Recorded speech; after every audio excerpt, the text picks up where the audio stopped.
தனுசு ராசி அன்பர்கள் குரு பகவானின் ஆதிக்கத்தில் பிறந்து அந்த குரு பகவான் கடந்த காலகட்டங்களில் 6ஆம் வீட்டில இருந்து அதனால நிறைய மன உளைச்சல், இடமாற்றங்கள், தன்னை சார்ந்தவங்க தனக்கு வேண்டியவங்க தனக்கு பகையாகிறது, அது மட்டும் இல்ல குடும்பத்திலேயே ஒரு அண்டர்ஸ்டாண்டிங் இல்லாம கணவன் மனைவிக்குள்ளேயும் பிளஸ் குடும்ப ரீதியில தான் பெற்ற பிள்ளைகள் ரீதியிலையும் இப்படி பல்வேறு விதமான பிரச்சனைகளை சந்திச்சவங்க தனுசு ராசி அன்பர்கள். ஏன்னா 4ஆம் வீட்டுல ராகு வேறையா, இந்த ராகு உங்க நிம்மதியை கெடுத்துக்கிட்டே இருப்பார்.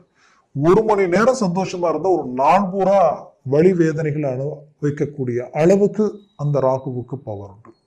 அது மட்டும் இல்ல, இது ஆரோக்கியத்தை, நிறைய பேருடைய ஆரோக்கியத்தையும் கெடுத்துருச்சு. பேக் பெயின், நரம்பு ஜவ்வு சார்ந்த விஷயங்களில் மோசமான ஒரு மன அழுத்தங்களை கொடுக்கக்கூடிய அளவுக்கு பிரச்சனைகள் இது கொடுத்துட்டு இருந்தது. அதுவும் பேக் பெயின்ன்றது கொஞ்சமல்ல நஞ்சமல்ல, உங்களுடைய வேலையவே உங்களை செய்ய முடியாத அளவுக்கு எல்லாமே இது பிரச்சனைகள் உருவாக்கிடுச்சு. அப்படி நிறைய பாதிப்புகளை சந்திச்ச நீங்க உங்களது வாழ்க்கையில மீண்டும் ஒரு ரீஎன்ட்ரி கொடுக்கணும், வளர்ச்சி பாதையில் அடியெடுத்து வைக்கணும்ன்ற ஒரு எண்ணத்தோட நீங்க செயல்படுத்திக்கிட்டு இருக்கிறீங்க. அப்பேற்பட்ட செயல்கள் கடந்த காலகட்டங்களில் நீங்க 99% இறங்கி முடிச்சாலும், எவ்வளவு எஃபர்ட் போட்டாலும் கடைசி நேரத்தில் அதை டிராப் ஆகி, அது டவுன் ஆகி, அது அப்படியே உங்களுடைய முயற்சிகளுக்கு சக்சஸ்ஃபுல் ஆயிடும் நினைச்சு ஏமாற்றங்களை சந்திக்கக்கூடிய நிலைமைகள் தான் அதிகமா சந்திச்சிருக்கிறீங்க.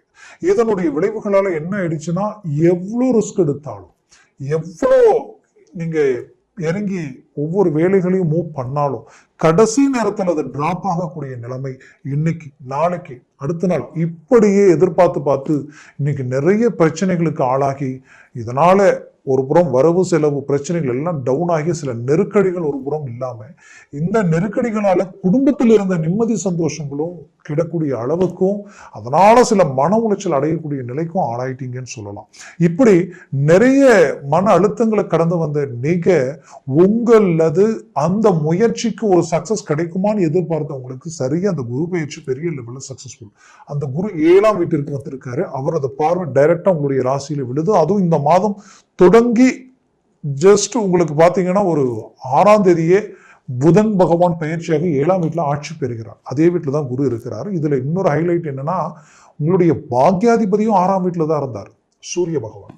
அவரும் இப்ப 7ஆம் வீட்டுக்கு வரார். அருமையான அமைப்பு. அப்போ சூரிய பகவானது பார்வையில் அரசு முயற்சி, அரசாங்க முயற்சிகளும் அரசு உத்தியோகம் சார்ந்த அரசியல் சார்ந்த துறையில் இருக்கிறவங்களுக்கு பெரிய லெவலில் பெனிஃபிட் கிடைக்க போகுது. உயர்தர வளர்ச்சி அடைய போறீங்க. இத்தனை நாள் உங்களால மற்றவங்க வளர்ச்சி அடைஞ்சாங்க, இதுக்கு மேலதான் நீங்க உங்களுடைய கவுண்டவுன் தொடங்குது. உங்க வளர்ச்சிக்குரிய கவுண்டவுன் பெரிய லெவல்ல ரிசல்ட் உங்களுக்கு கொடுக்குது. ஒரு நல்ல குரோத்தை சந்திக்க போறீங்க. அதுலயும் இந்த 7ஆம் பாவம் குரு பார்வை டைரக்டா உங்க ராசி மேல விழுது.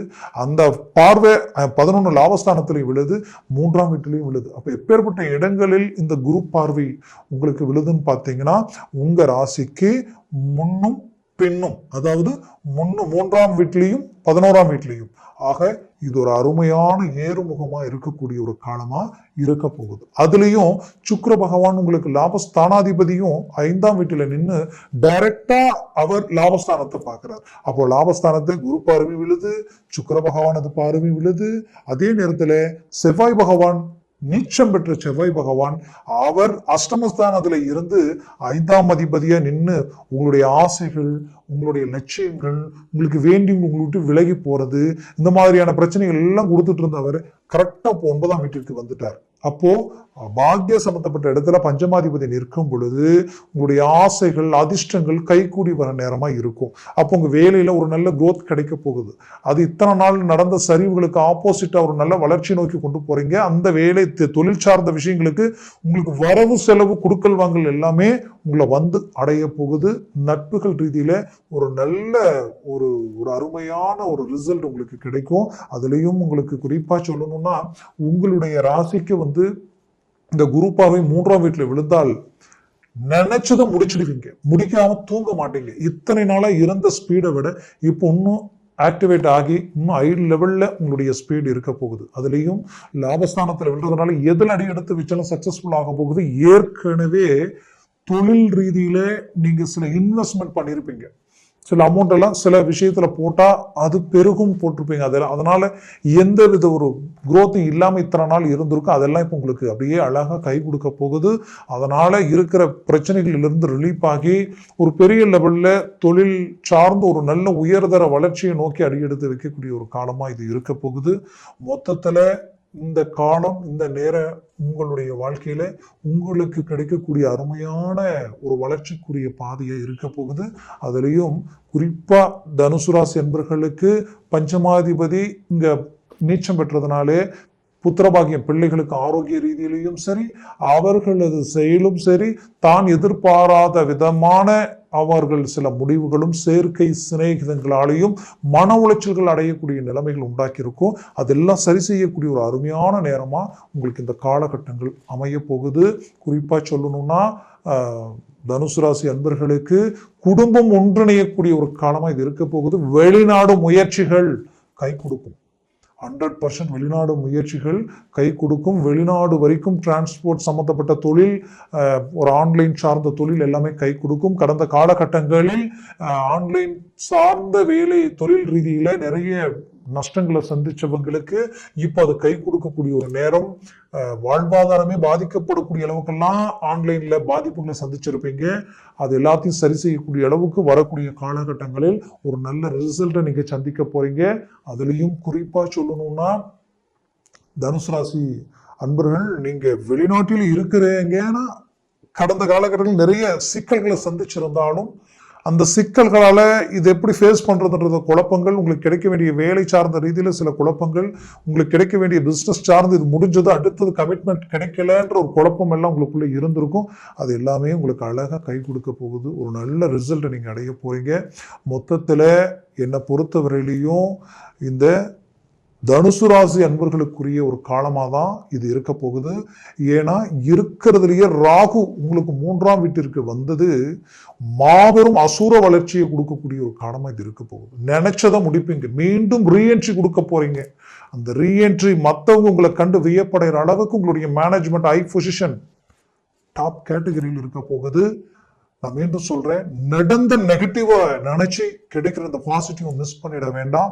சுபகாரியங்கள், திருமண வாய்ப்புகள் கைக்கூடி வரப்போகுது. ரொம்ப முயற்சிகள் எடுத்து கடந்த காலகட்டங்களில் மணவர வரைக்கும் போய் கூட ரிஜெக்ட் ஆகி வெளியில் வந்தவங்க இருப்பீங்க. இந்த முறை இறங்கி ஒரு அருமையான சக்சஸ்ஃபுல் உங்களுக்கு கிடைக்கும். ஒரு நல்ல ரிசல்ட் அதனால அடைய போறீங்க. ஒரு அருமையான வாழ்க்கை துணை உங்களுக்கு கிடைக்கும். கடந்த காலகட்டங்களில் இதான் லைஃப், இதான் வாழ்க்கை நினைச்சு நம்பி கடைசி நேரத்தில் ஏமாற்றங்களை சந்திச்சிருப்பீங்க. அதற்கு பதிலடி கொடுக்குற அளவுக்கு உங்களுடைய வளர்ச்சி இருக்க போகுது. அதனால மீண்டும் உங்க நட்பு கிடைக்குமான்னு மற்றவங்க ஏங்கக்கூடிய அளவுக்கு உங்களுடைய வளர்ச்சியும் உங்களுடைய செயல்களும் மற்றவங்க பார்க்கும் பொழுது பிரகாசமா இருக்கக்கூடிய நிலை, தெய்வத்தினுடைய முழு அனுகிரகமும் உங்களுக்கு கிடைக்கக்கூடிய ஒரு காலமா இது இருக்க போகுது. மொத்தத்துல தனுசு ராசி அன்பர்களுக்குரிய ஒரு காலம் தான் நான் சொல்லுவேன். மூவ் பண்ணுங்க, முயற்சிகளை ஸ்ட்ராங்கா எடுங்க. பட் அர்த்தாஷ்டம சனி ஒரு பக்கம் நடக்குதுன்ற பயம் வேண்டியதே இல்லை, அதை பத்தி நினைக்கவே வேண்டாம். அதற்கு என்ன செய்யறீங்கன்னா சனிக்கிழமை ஆனா கிளம்புடிங்க. சனிக்கிழமை தோறும் நீங்க அசைவம் சாப்பிடாம காலையில தலைக்கு தண்ணி ஊத்திக்கிட்டு மனசார தெய்வத்துக்கு கற்பூரத்தை ஏற்றி கும்பிடுங்க. முடிஞ்சா அருகாமையில் கோயில் இருந்தால் விநாயகர் கோயிலுக்கு கூட போயிட்டு வாங்க, இல்லை சனி பகவான் கோயில் இருந்தால் போயிட்டு வரலாம், நல்லது. இல்லைன்னா ஆஞ்சநேயர் கோயில் இருந்தால் அங்கே போயிட்டு வாங்க. இப்படி தன்னுடைய சூழலுக்கு எது அருகாமையில் இருக்கோ அந்த கோயிலுக்கு போய் மனசார கும்பிட்டு, இல்லாத பட்சத்துக்கு சில வேலையில் இருக்கிறேன், நான் ஒரு இடத்துல இருக்கிறேன், இங்கிருந்து நான் கோயிலுக்கு போக முடியாதுன்னு நினைச்சீங்கன்னா நீங்க இருக்கிற வீட்லயே கற்பூரத்தை ஏற்றி கும்பிட்டு மனசார தெய்வத்தை வழிபட்டுட்டு அன்னைக்கு அசைவம் சாப்பிடாம மேனேஜ்மெண்ட் பண்ணுங்க. இதுவே அந்த அர்த்தாஷ்டம சனியிலிருந்து ரிலீஃப் ஆயிடுவீங்க. வண்டி வாகனங்களில் சற்று கவனத்துடன் செயல்படுங்க. மற்றவங்களை நம்பி ஒன்று சொல்றாங்கன்ட்டு ஒரு இன்வெஸ்ட்மெண்ட் பெருசா திடீர்னு போட்டு பண்ணிடாதீங்க. கொஞ்சம் யோசிச்சு அவசரம் இல்லாம இறங்கி செய்யுங்க. வண்டி வாகனங்களில் வாங்குறது பண்றது ஒரு முறை 2 முறை நல்லா யோசிச்சு இறங்கி செய்வது நல்லது. ஆக உங்களுக்குரிய ஒரு கால அமைவுகள் இது ரொம்ப சிறப்பா இருக்கும்.